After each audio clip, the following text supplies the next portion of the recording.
Hello, my name is Brianna, and the country that I chose to do international business communications along with my group is Saudi Arabia.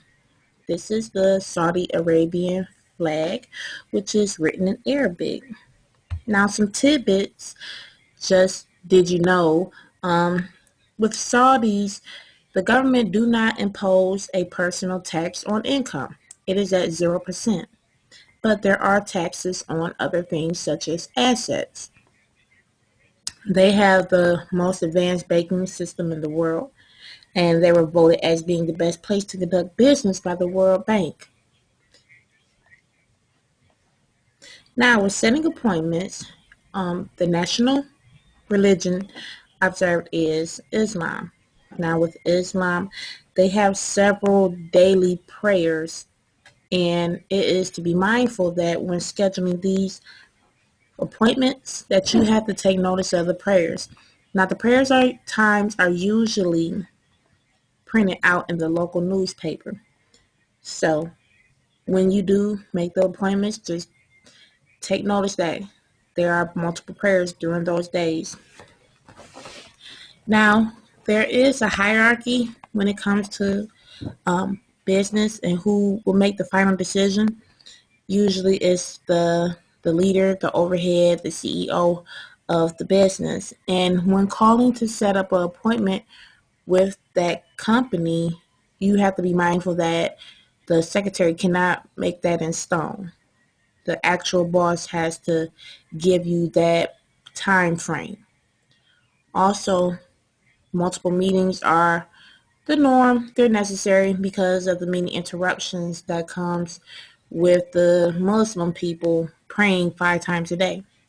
So it is normal to make multiple appointments. And also with setting appointments, to know that during your appointments, they're usually what's customary for people to just interrupt. It is not viewed as being rude as it would be in the Western countries, as such as United States. They are very relaxed with their times, and you shouldn't seem rushed. You should take as much time as possible to develop a relationship with the Saudis. Respect. This country, Saudi Arabia, has is a high context community in business and personal life. When you walk into a business meeting, the first thing you should say is Assalamu alaikum, which means may Allah's peace, mercy, and blessings be upon you. You will address the host first, and then you will address the rest of the men that's in the group. Now, because of the Islamic law, women are very protected people, well, gender of society.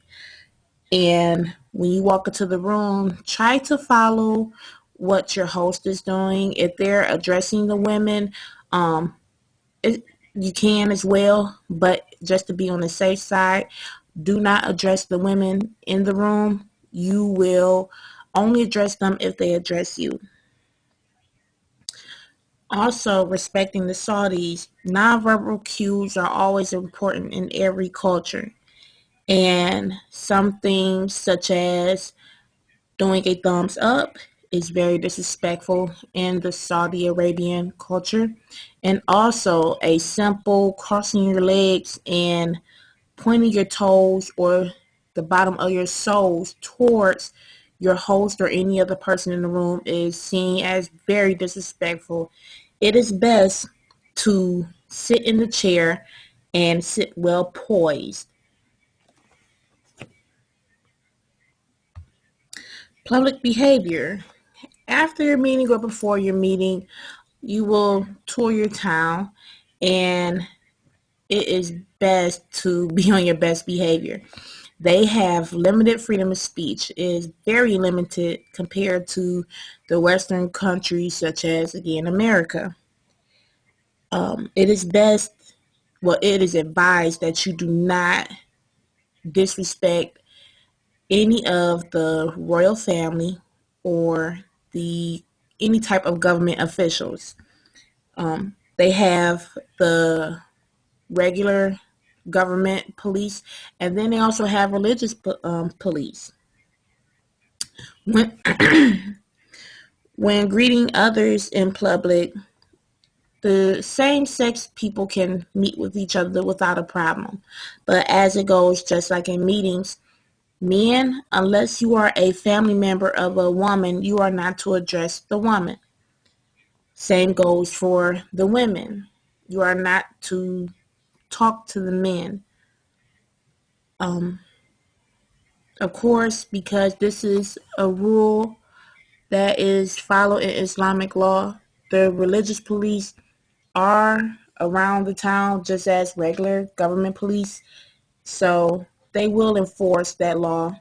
And if it is caught or broken, you could be subject to fines or jail time. And also, eye contact when you're having fun or whatever you're indulging in.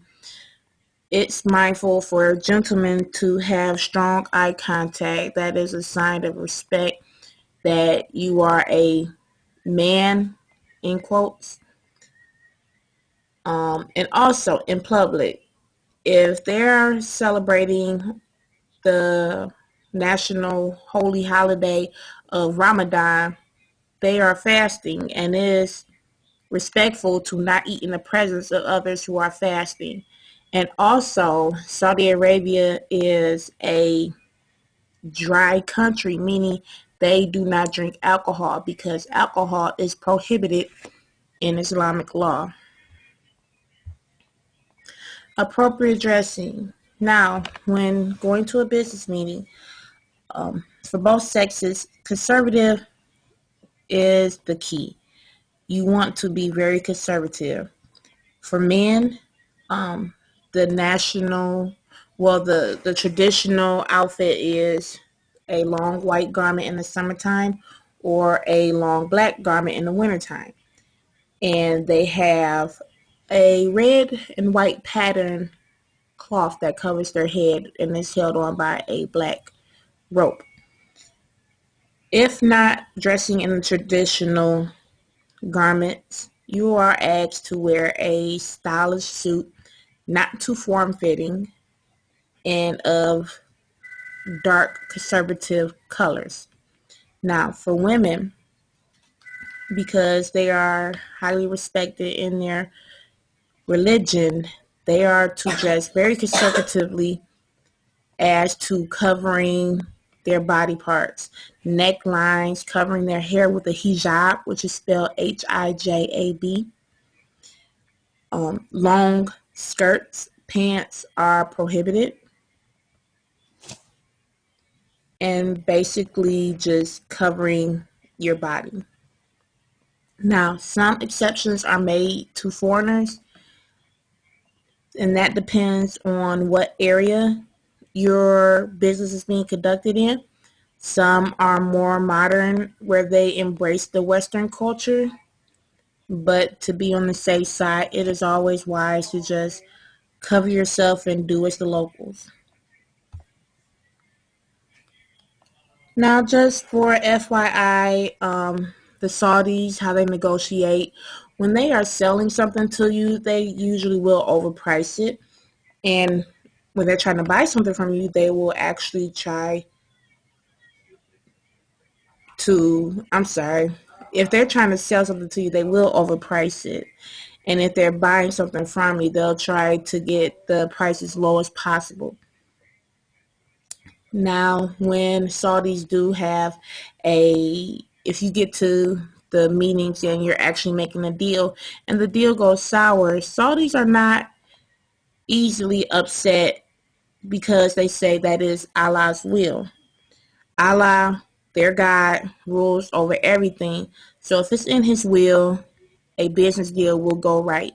If it's not in his will, it will go wrong. And with them being a high context community, family and business, unlike the Westerners, they mix a lot. family. Businesses usually includes family, extended family, the father, the grandfather, uncles and cousins, and etc. So it is wise to try to be respectful of everybody in the company because you don't know who they could be related to. And it's always wise to respect their elders. And this concludes my group's presentation on international business communications in Saudi Arabia. And I will end this report with the national anthem of Saudi Arabia.